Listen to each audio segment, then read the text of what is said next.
Dear Papaji, thank you. I am leaving tomorrow. One more question. Why was I born? Niyama. You have been born time and again, many times. Therefore, this question was lurking even this time in your mind. So why was I born when this question arises?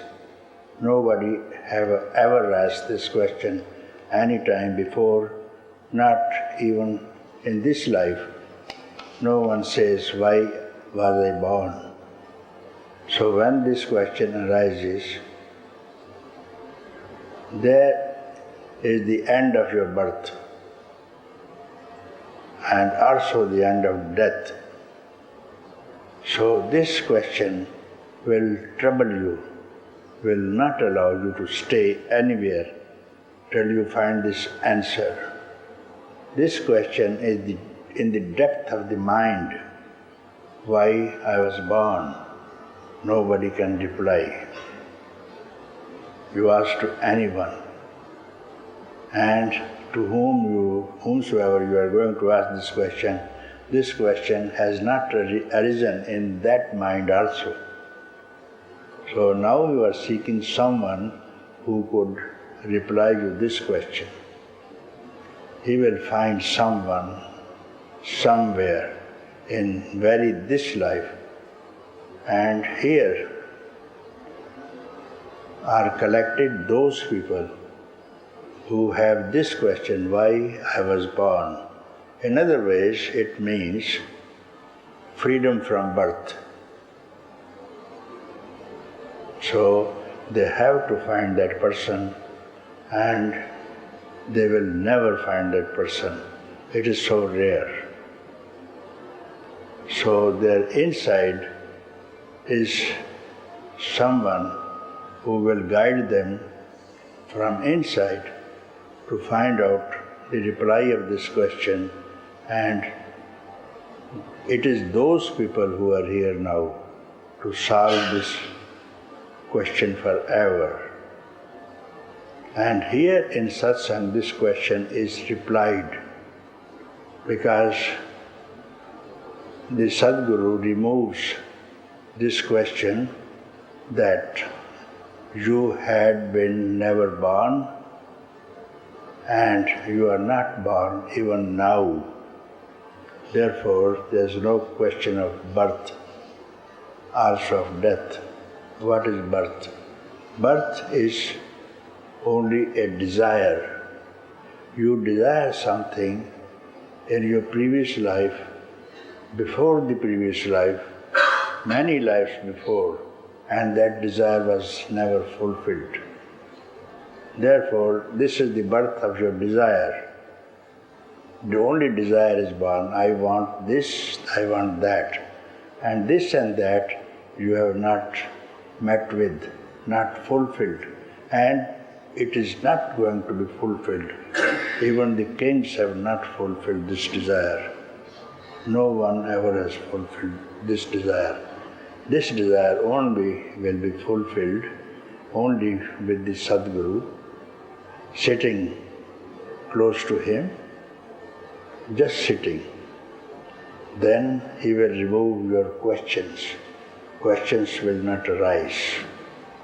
Then you will return to your own self, eternal self, which is birthless and deathless. Then you are free from birth and death. Freedom is freedom from birth and death and fear, and attainment of everything. Attainment of everything.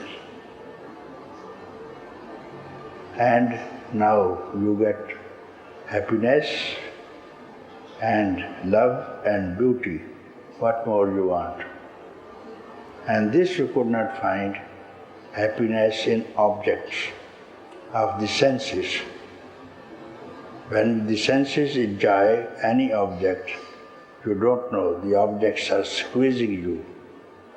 objects remain the same, but you are squeezed and you die. But this desire for enjoyment will remain, and this desire is unfulfilled. Therefore, this desire brings you to next life, then again to next life. And this is the process of samsara. Samsara means repetition of desires.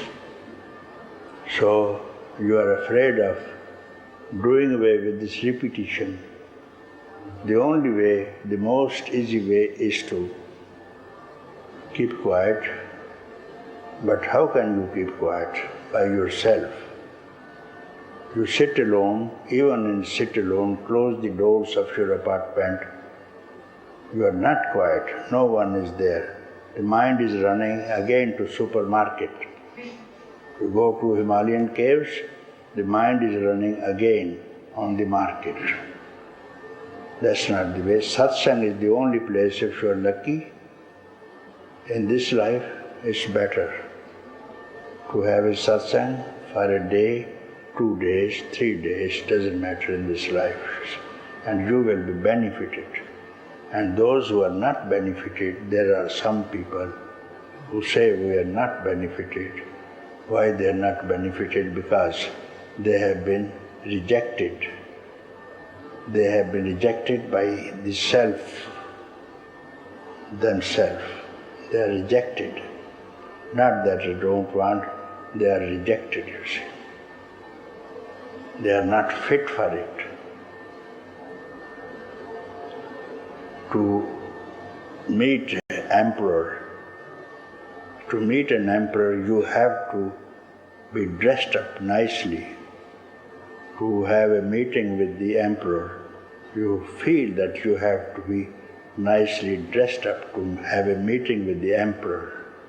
And what the emperor will give you. This is the meeting with your own self. You have got to be very beautiful so that he will be very happy to meet with you. This beauty is self itself. There is no difference between beauty and your own self. This beauty is self, self is beauty. There is no difference. If you become beauty itself, then you have no desire because you are beauty itself. Beauty means no hankering, no desire for anything. This is called beauty. Beauty attracts you, see. No desire. The flower is beautiful, you see. It has no desire to have you, but it looks very beautiful. You get very happy to see it. It doesn't have any desire, doesn't want anything from you, because it's a beauty itself. So this is beauty for some days. Some days, when it will wither away, it will be thrown and replaced. But this beauty I speak of has endless eternity in it, will never fade away. And you have to enter in this beauty by being beautiful, you see. So you have to give up all kind of thoughts, and then you are beautiful. You give a rise to any thought, you know how much you are disturbed. Thought for anything, you are disturbed. And don't give rise to any thought. Here is beauty. So, my dear friend, this is the answer of your question.